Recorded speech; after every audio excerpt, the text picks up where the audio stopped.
Okay.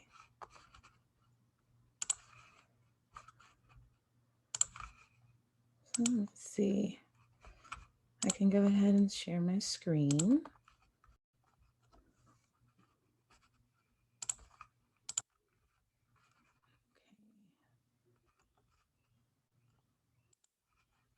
Do a portion of the screen.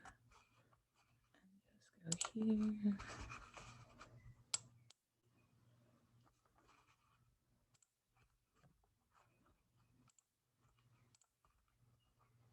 All right. I think I can just make this bigger.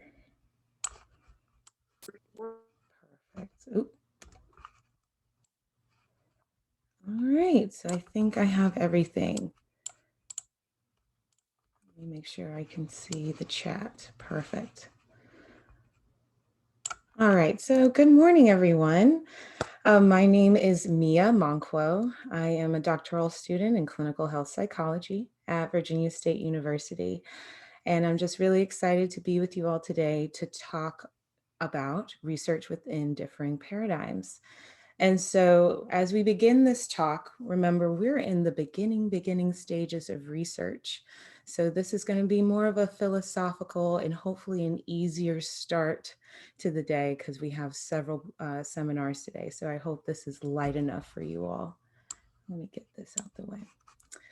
So as we begin, I would just like to say, I can't see everyone. So if you have a question, I'm completely okay with you unmuting yourself and just interrupting me. I'm okay with that during the entire seminar, as well as if you want to send me a message or send a group message, please utilize the chat. I am so okay with that. And I encourage conversation, okay, and reactions too. So please utilize that. So as we begin, I want to first say Happy Pride Month to all my members of the LGBTQ TAS plus community or T2AS plus community. And also I wanted to mention Happy PTSD Awareness Month. 60% of men have PTSD or are diagnosed with PTSD in their lifetime, as well as 50% of women. And almost everyone experiences an extremely traumatic event in their lifetime.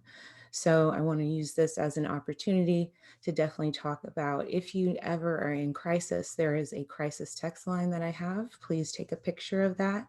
You never know when you may need it, a friend may need it, a family member, a random person you may not know, but this can really help with anyone who may be experiencing heightened periods of stress and just need help with coping.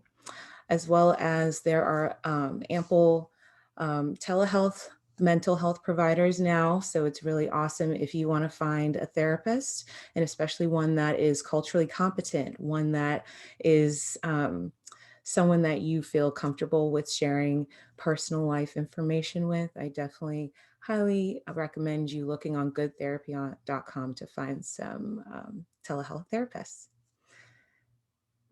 And one more moment, I just wanted to say that I'm dedicating all my work to my late father who transitioned to the next realm earlier this year due to diabetes complications and COVID. Dr. Maurice Mongkuo was a researcher. He was a professor at Fayetteville State University and other HBCUs in over a 20-year tenure. He was a researcher for HIV prevention and a host of other things. He was a mentor and he was an amazing father. And so to follow in the footsteps of a giant and someone who was truly kind and compassionate and cared about educating the future students so that we can make a path for them to create their own reality. I honor his legacy and thank you all for sharing in this experience for me. It's really big. So let's begin. So we're going to do something a little different. So beginning, we're going to have a mind mapping activity. And I don't know, has anyone done mind mapping before? Either you can use the hand raise or a nod. Yes, no, maybe. Okay, so I can demonstrate that for you all. But mind mapping, we're going to do this mind mapping activity because, again, we are in the very beginning of the research process. This is just a philosophical conversation we're having. Because before you take any step forward in one, trying to find your compass, right? To determine which compass to choose and to use, or to get onto that boat that Dr. Chinadu talked about yesterday, we first need to have a reflection process of who are we before we take any step. Okay. So I have several mind mapping activities kind of to break up the hour seminar. And then we're going to go over what is the research paradigm. We're going to talk about the individual components of the research paradigm, and then we're going to talk about the different types. So again, if you have any questions, just interrupt me. I'm so okay with that. So if anyone has to do the mind mapping activity, first you need a piece of paper, pen. If you have colors or like markers or color pencils, please use that. More colors, the better. And so I'm going to take off my screen first, one moment, and I'm going to show you how we do this. Where am I? How do I do this? Don't judge me, y'all. Please don't judge me. Stop video. Uh-oh. Uh-oh.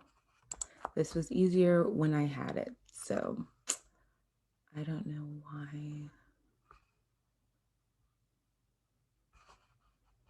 Huh.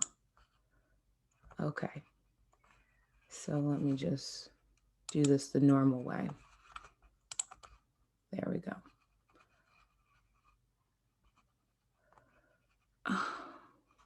Stop share. There we go. So let me show y'all how we do a mind map. So I'm gonna do this set a time for only an hour, a minute and 30 seconds. And so the first thing I'd like you to draw is a circle. And then in that circle, I want you to write my beliefs. And so I'm gonna start the timer. And then when the timer starts, as many as you can, do different spokes off of that and say, my beliefs, for example, my religion is important to me. My spirituality is important. What I consider community, collective care, that's really important to my beliefs. I'm going to show them connecting hands. As well as generational wealth.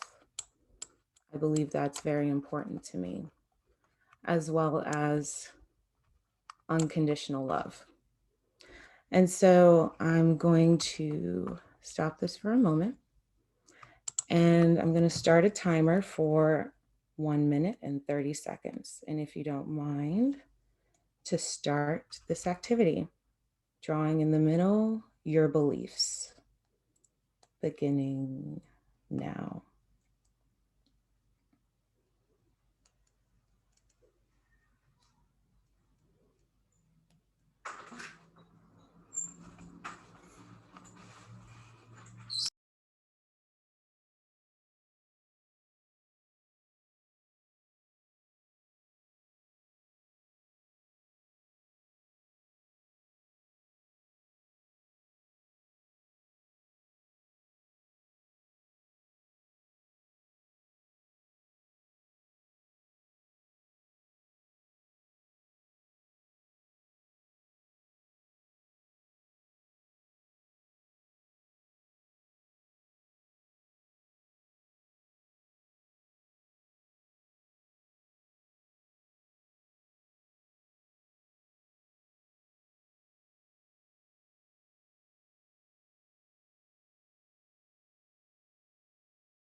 And stop.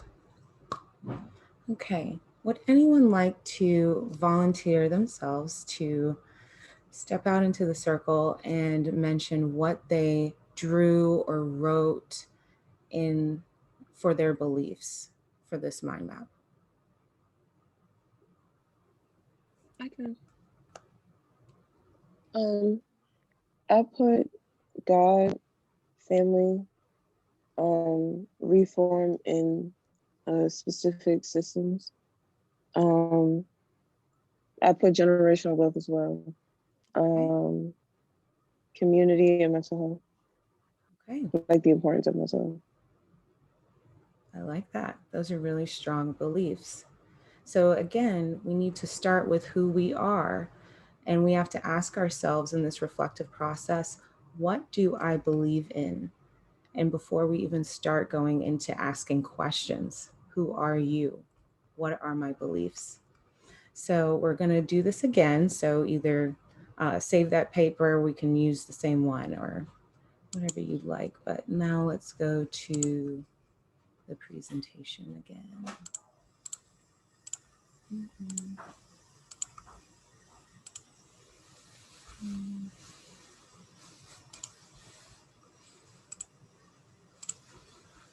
All right. So, what is a research paradigm? Let's begin there. Um, a research paradigm, first of all, paradigm is the Latin word paradigma, and it is a model or pattern. And paradigms represent a world view, the way that you see the world. An example of a paradigm, or we've usually heard of paradigm shifts, is that the world has changed with COVID. Healthcare has become a new focus in terms of society, in terms of work employment, in terms of how people connect, even in terms of mental health. COVID has represented this shift in our paradigm, how we see the world. What do we think is healthy? And so, as a researcher, you have to first identify how do you view the world? So again, this is like a philosophical substructure of research. It lays the foundation for you to begin your inquiry. And so it's the researcher's way to filter knowledge, and it is a guide or that compass in order for you to investigate. And it affects every single aspect of your research, and especially the methodology. And we want to, again, a research paradigm is the way that the researcher either sees the world or wants to see the world. And that's why it's really important for us to really look at what are your beliefs. The researcher is able to translate their abstract beliefs into the physical and into measurable, observable ways to act within the world. And so let's go to the components of a research paradigm. One is epistemology, which deals with knowledge. How do I know what I know? Think about that. How do you know what you know? Is it from intuition, what my faith says, what my belief is, what I just feel, I know is real? That's how I'm able to take in knowledge. Or is it authoritative? I rely on my knowledge from the experts in the field, the scholars, the books, the leaders. For example, looking at Dr. Fauci or the CDC for COVID, that's how I get my information about COVID 19. There's also logical knowledge or rational epistemology, which is derived from the surest path of knowing the truth. It's more of that observation. And it's derived from our senses. And then there's empirical knowledge, which is from demonstrable, objective facts. It's taking the intuition out, the subjective experience out. Just what do I observe? What I observe is real. empirical knowledge, and I'm able to test that. Another layer of research paradigms is ontology, which is what are your underlying beliefs and assumptions about the research. It refers to the way that we make to believe something is real or makes sense to us, aka the way that we can convert the very nature or essence of social phenomena that we are investigating. And this is where it really comes into what are your underlying beliefs as a researcher? Because even though we try our best to be completely objective, at the end of the day, we're all human. And we do have a filter that we observe the world. And we need to acknowledge that our beliefs underlie this. And so ontology can make you be able to enable your own self to examine your underlying belief systems. The third component is methodology. So, how will you go about obtaining the knowledge in order to contribute to society? I believe strongly that we are born from people and for people. We're not just here having this experience alone. So, in looking at what research you want to conduct and what knowledge you are obtaining, you have to think about also the impact. Okay. And so in determining the impact, it is your duty to also to be able to create a robust research design, have methods, procedures, and approaches to kind of guide this process of obtaining the knowledge. Because anyone could say, oh, I think this or I think that. But what makes research research is that you have to have a systemized or standard or methodology of practice. So, how you will go about obtaining this knowledge. And the last component of research paradigms is axiology. So, what ethics will guide your research? Oof. Ethics is not everyone wants to talk about ethics, but it's really, really, really crucial because ethics is really important in research. As we know, um, and Black, Brown, Indigenous people of color have been subjected to inhumane and what we would deem now as unethical, and even at that time, unethical research practices. And so a majority of us on this call are a part of those populations. And as future researchers, it is important that we keep in mind ethics. So, what is the philosophical approach to our decision making? And what is the right decisions that we need to make for our participants? And thinking even deeper, these are not just participants, these are people. This could be your mother, your brother, your father, right? This, these are people.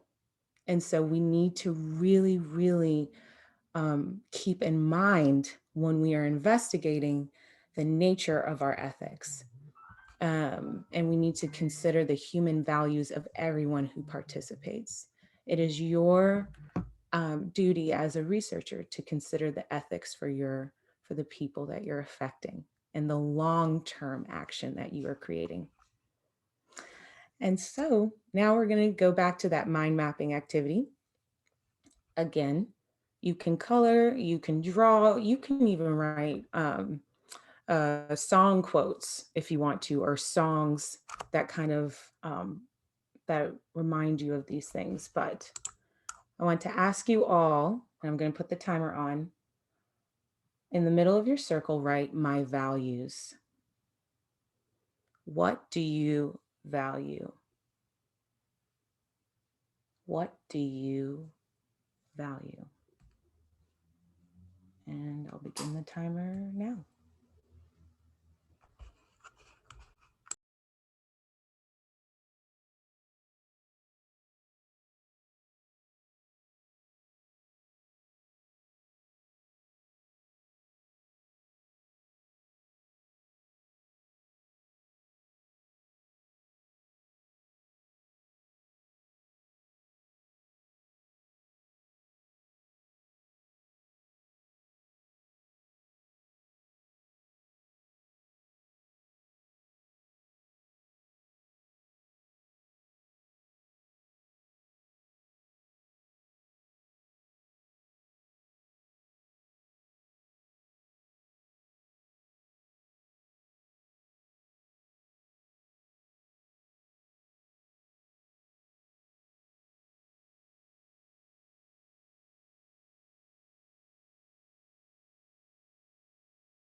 Okay, and so let's close, wind on down. Can I get two volunteers? We're going to step up a little bit. Two volunteers to share with the group your values that you wrote or jot down. I can share.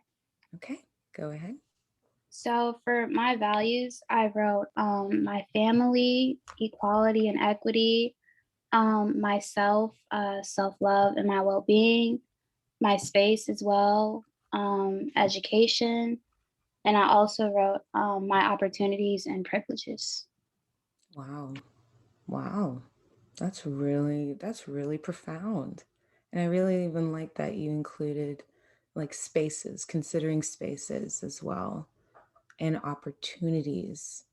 And it sounds like importance of the interaction with other people. Those are things that you value as well. Very good. Thank you. Anyone else? I can go next. Okay. I value myself. I value education and educators. I value life. I value nature. I value my family.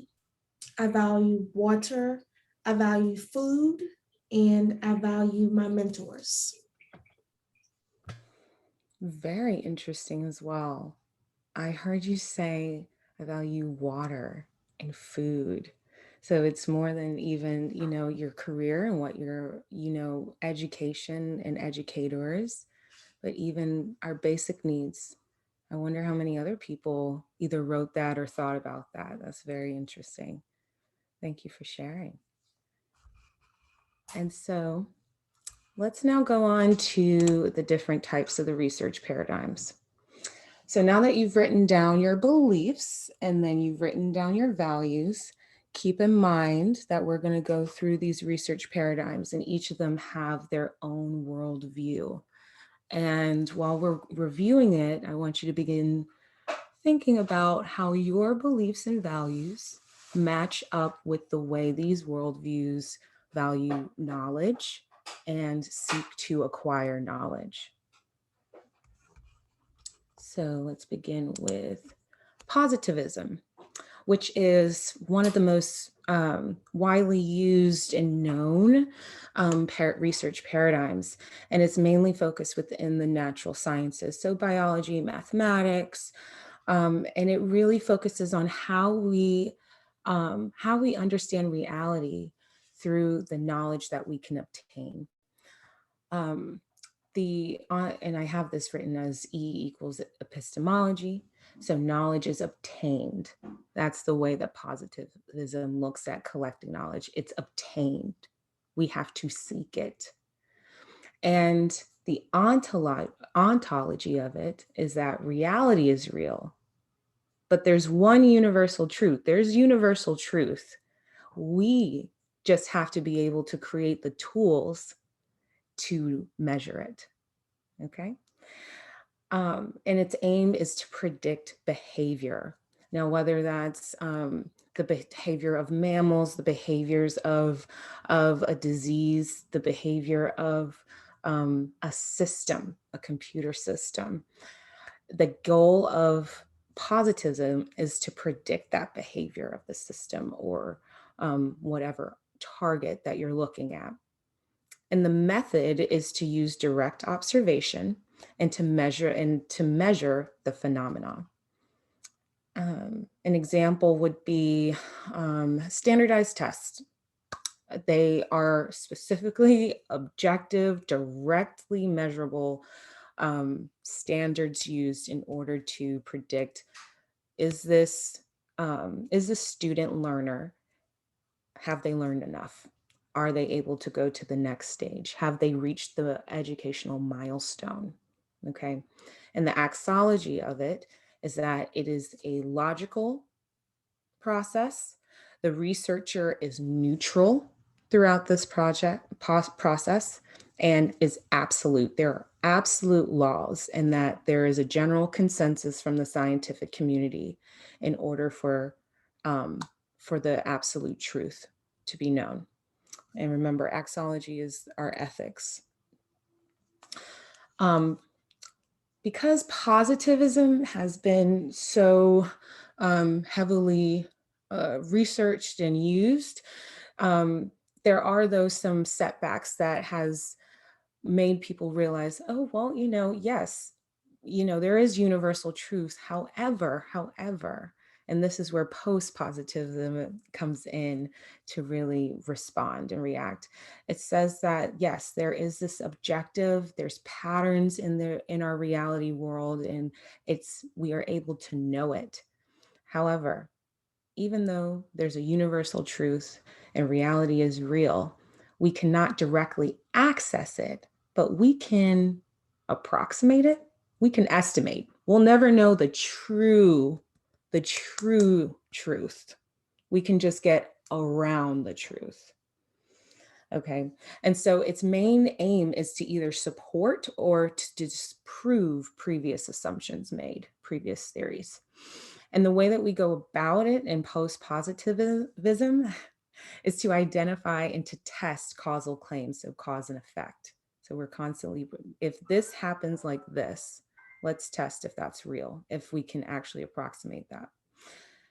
And the ethics or the axology of post-positivism is to have still a scientific objectivity, but also the researcher must remain neutral and the studies must be replicated. The next research paradigm is interpretive, or other known as constructivist. And this is mainly utilized in the social sciences. And this paradigm really talks about knowledge is created between this interaction between people and the environment. And that through constructivism, we are constantly constructing and deconstructing meaning through our daily interactions, through events that happen to us, and to our experience where we're within. And so it really emphasizes how important our environment is in constructing reality. And within our environment, there are people, there's weather, there's chaos, and all of that affects how we're able to construct knowledge. And so the method to approaching constructivists is through emphasizing subjective experience. Kind of deviates from being so objective. It really highlights how important how people experience the world. Keyword is perceptions. The perceptions give us a lot of data on what knowledge is. And so the main aim is to consider the socio-historical context that affects each person, that we're not just one person experiencing, and that we have different layers that come in, our histories, whether that's genetics, whether that's past experience, lived experiences, our grandmothers and grandfathers' experiences, how our interactions with family and friends, all those impact us. And so constructivist paradigms really look at that interaction and really value it. And the axology is that it is a co-creation process between researchers and the participants. If you've heard of participatory research, it really considers the participants' experiences. The next theory is critical theory or critical paradigm. And this is really an interdisciplinary paradigm because multiple disciplines can really use or within. But the main epistemology of critical theory is that knowledge is also co-constructed with participants, and it has to consider our power dynamics, what the dominant society is really impacting us, and as well as the impact of social justice on our experience. The ontology relates to, yes, reality is actually a subjective experience. It's objective, and it is influenced by oppressive experiences. And its main aim is to empower and to emancipate those in order to give rise to what their experience is, it's valid. And so the researcher, or the worldview that the researcher has, is to really uplift and to emancipate the people who have experienced this social oppression, and that they can, through well done research, they are able to feel free of who they are. And the researcher really tries to go and give value to their experience. Through the methodology, it's a really collaborative process, and also considering the participants. They're your main stakeholders in this, not the grant, not the funders, it's not the researcher, not the PI, the participants. They're the stakeholders in critical paradigms. And then your main axology or ethics when using a critical paradigm is prioritizing the disenfranchised and underserved, and to reject these theories that erase differences.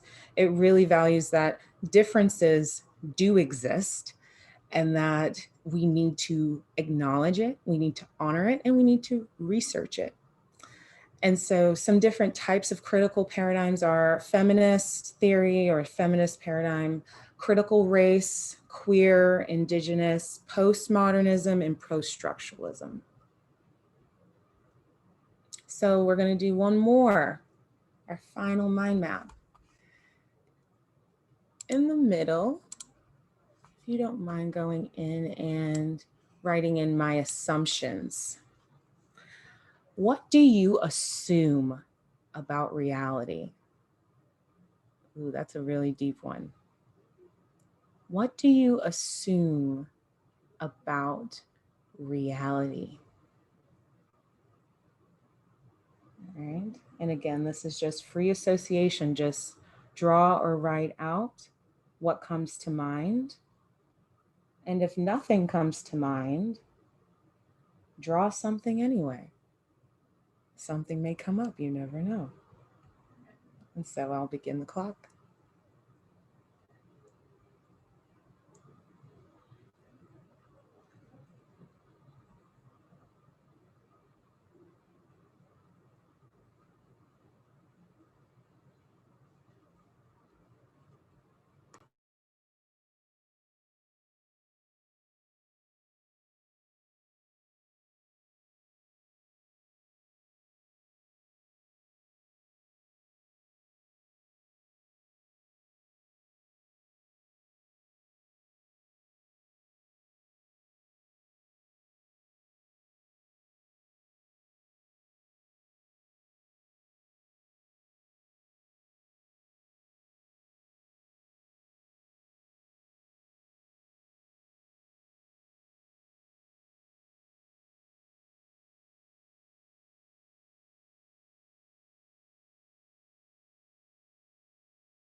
Okay, begin to finish up. I would love if I could get 3 volunteers to share what are their assumptions about reality. I'll go. One of my assumptions is no two persons' realities are the same. Reality is based on previous experiences and it's fluid. Very interesting. Very interesting. And I guess I'll go next. okay. I didn't write down anything. I kind of like jotted down in my notes because I don't have a pen and paper nearby. But my assumption on reality is that I think it's not all smoke and mirrors, but like what the previous one of my colleagues said, it's different for everybody. I think it's all smoke and mirrors. Like how we perceive things is not how someone else gonna perceive things. So I like to look at things like, oh, it's either black and white. Cause like I'm like that kind of a, like that's just my viewpoint. Like I'm kind of a, okay, what are the facts type of thing. You know what I mean? Like I'm not gonna try to dumb things down, but like I think it's all black and white to me. Okay. Very I can interesting. go next. Okay. I can go. We'll do both. This is awesome.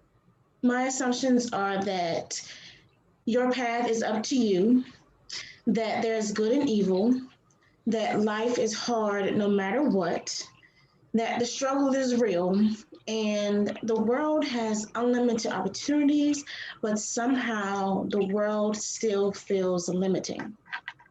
Hmm. Okay, very interesting. And there was one more person who wanted to go. Oh, me. Okay. Um, I said that social media and like the news and worldview can negatively distort someone's reality or affect their reality. Some are disconnected from reality.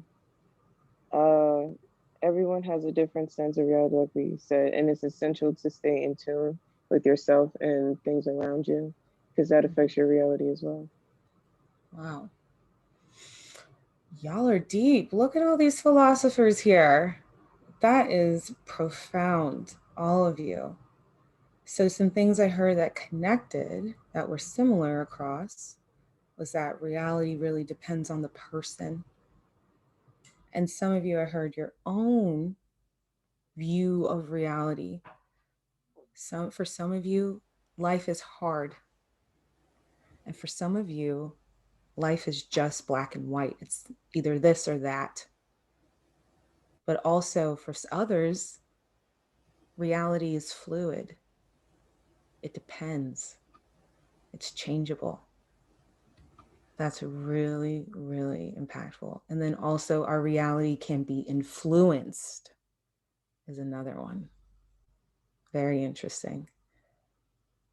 For me, my assumption about reality has to do with time does matter, but it's a construct. And I think noticing all these different worldviews is really important, and we have to acknowledge it and know that it's okay for others to have different perspectives on it. And in knowing that people conceive reality either the same way I do or differently, that is where we get the diversity that adds to the richness of life, of experience, and that we can come together to create really profound work. So thank you all for sharing. That was really impactful. Oh, yeah. The struggle is real, but how we persevere is what matters. True. Absolutely. So we're going to finish up with a few more theories. So then there's pragmatic theory. And this is that knowledge is built and modified through actions. This theory really emphasizes action oriented. It's not just about knowledge, it's about what we do with that knowledge. It's applying. And so, on the ontology of this is yes, it can either be objective or subjective. It just depends. It depends.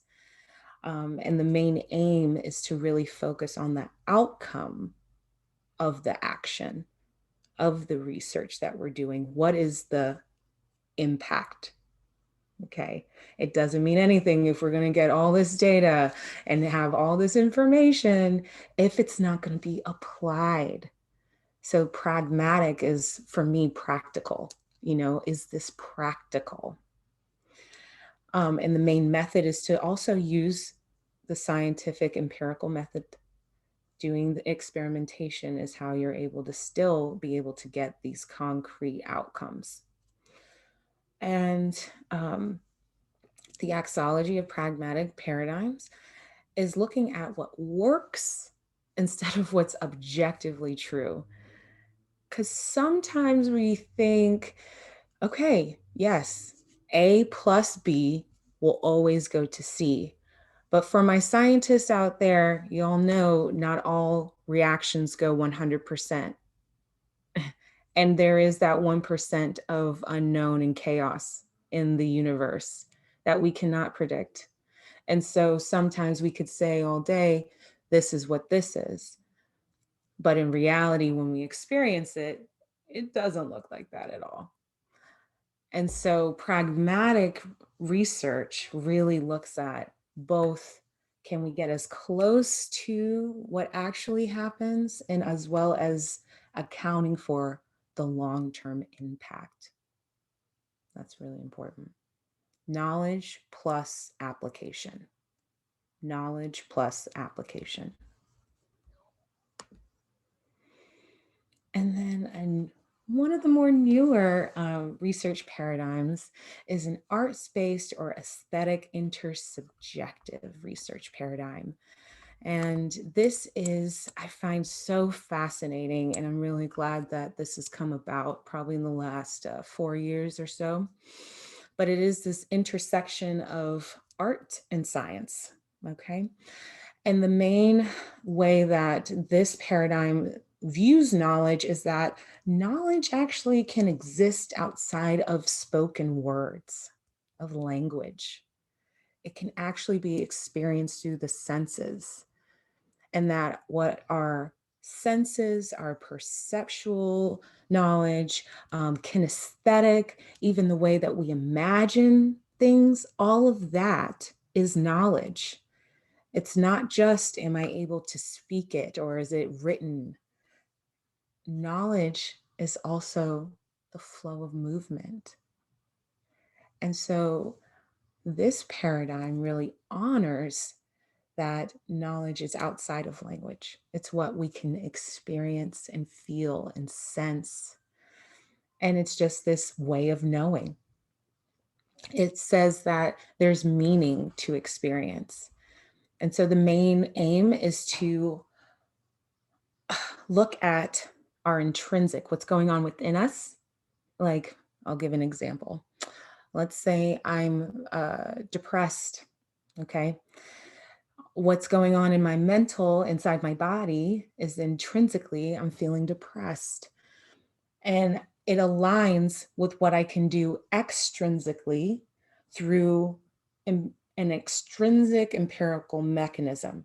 Can I take my depression and express it through movement? That is all what dance, music, all of it, that's what this is. And so there's a way to do that. And you can use art-based methods in order to inquire about systemic inquiry.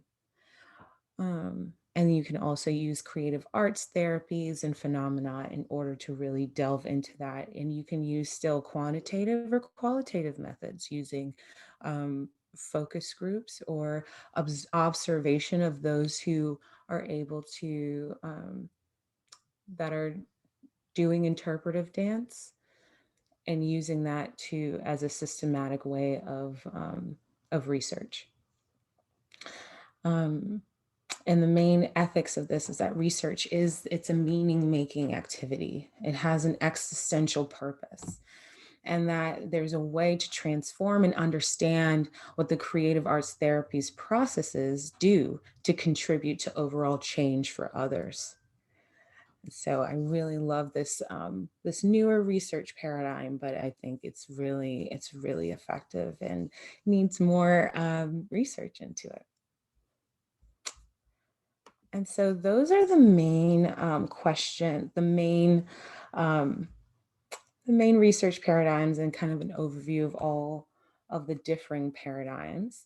Was there any comments, questions, concerns anyone would like to talk about based on this presentation?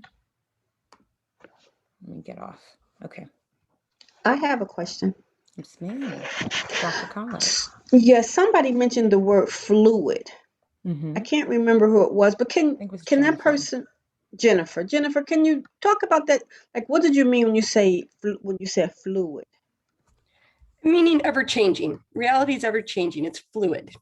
Okay. With life experiences. Very good. Thank you. You're welcome. And Meya, you mentioned PI. You ticking off a list, and you mentioned PI. What is a PI?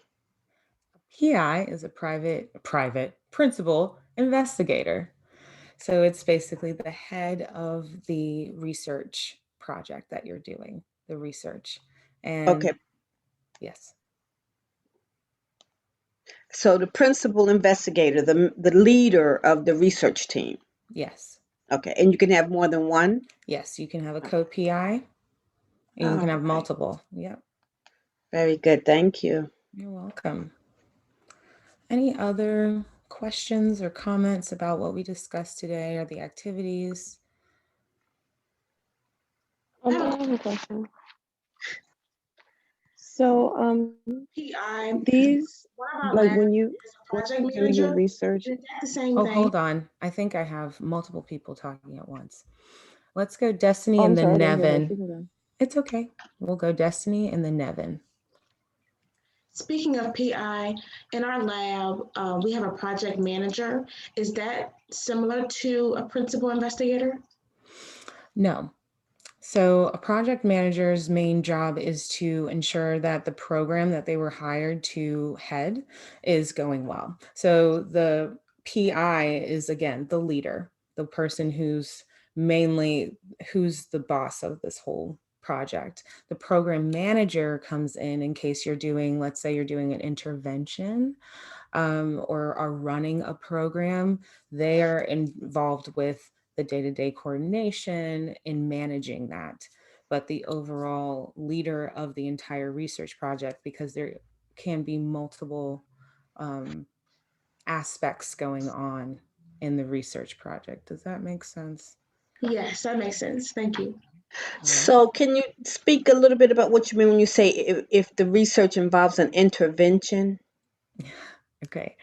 So, research involves an intervention. I just finished this. So, um, an intervention is looking at how do we specifically change a behavior. Okay. And it's implementing either a program, usually, that it serves as the intervening point before what we observe and what we want to see change. So we bring in an intervention to push this process along, and we measure, did the intervention actually work? A great example of it is, let's say COVID testing at churches. Okay. The goal of that intervention could be to increase vaccination or COVID testing. Oh no, to increase COVID diagnosis amongst, let's say, communities with historical mistrust of healthcare systems. Okay. And a way to improve or to increase those diagnosis rates would be, okay, let's go to the places that those people really um, that they still venture to, and let's see if this would actually work. Would this actually change the amount of trust Mm-hmm. that that community has with not only healthcare but getting tested? Mm-hmm. So that's an intervention. Okay, so another example of an intervention would be middle school students who couldn't pass the high stakes SOL test. And so the school wants to put in a program to increase the pass rates of the middle school math SOL. So the intervention would be maybe tutoring. So the tutoring would be the intervention to see if, so it's like a treatment or a program, like you said, to help meet the goal of the research project. Okay, thank you, Yep. ma'am. Yep. Thank you, Dr. Conway. All right. And Nevin, did you have a question? Yes, I was just asking, like, from your like personal point of view, when you do or when you create research questions and things like that, is there like a certain perspective or paradigm that you go to, or is it just like you take one from everything, or like how do you differentiate them? Mm. So, from a personal perspective, I am a constructivist. I am a design thinker. I am constantly thinking of constructing. I love to build. And so, and to me, that makes sense in reality. It's linked to my belief system, is that we are co-creators of this experience of reality, and that I have in a sense, a choice of how I interpret reality.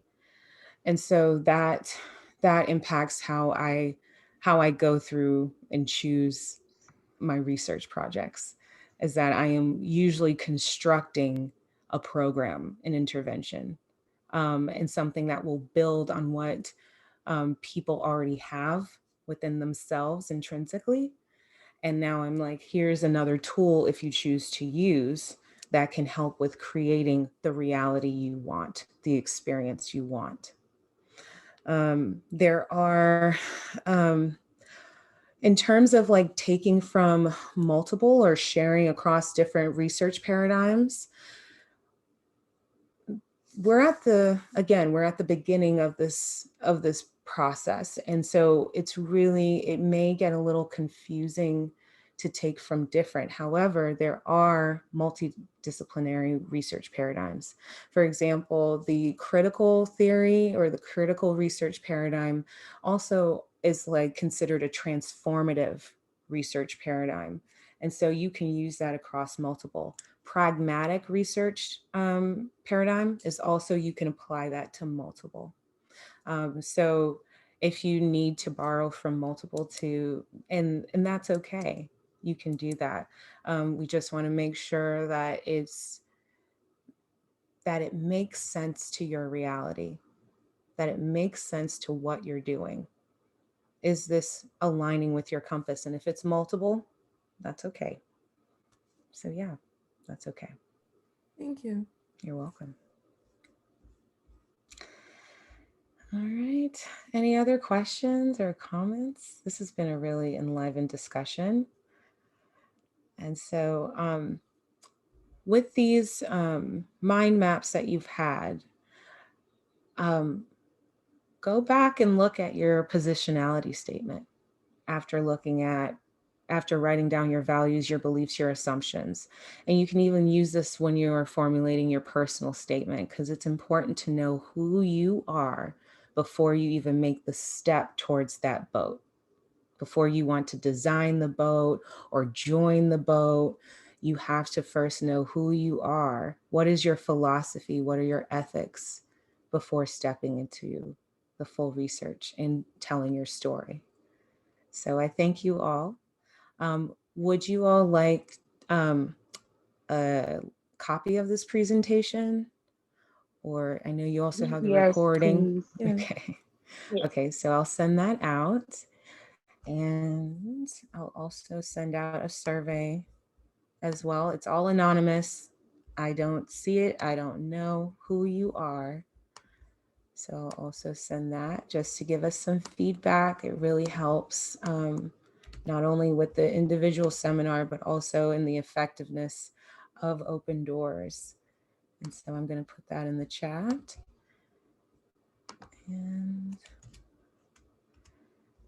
And my information also is in the directory. If you have any comments or want to just chat, my phone number's there. I'm open to you calling, texting, whatever. I'm cool. So thank you all today.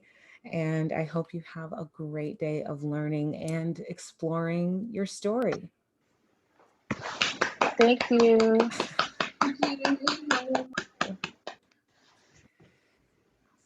Thank y'all.